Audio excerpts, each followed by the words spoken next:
Welcome to Grease Monkey Garage.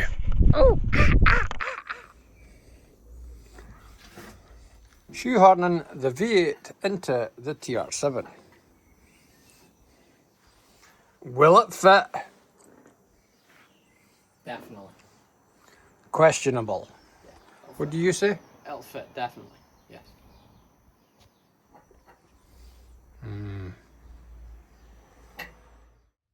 Now, since we couldn't buy the TR7 to TR8 conversion subframes from Rimmer Brothers or other people, or even second hand, we then had to look at our existing subframe and modify it, but we had to do it in situ so it would accept this V8 engine.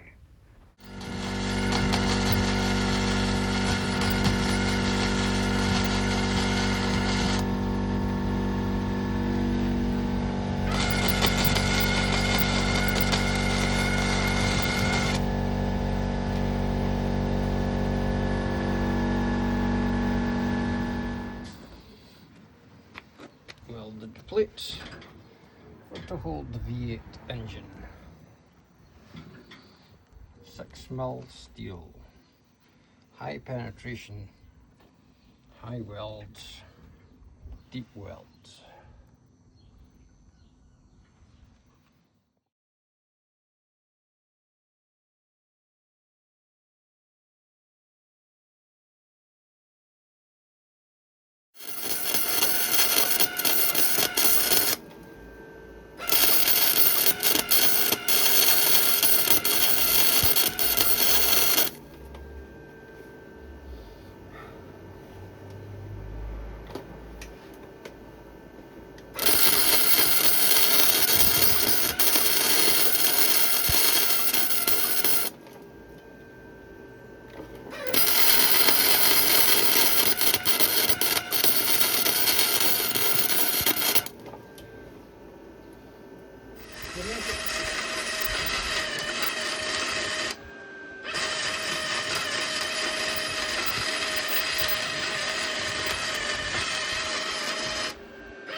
Hold it.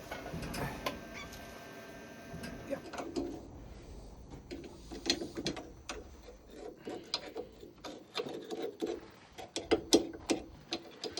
UV engine stands or engine holders. Now weld it in place. The engine is now supported by these new stands. So, happy that that's done. Now we could get work on the rest of the car and the V8 itself.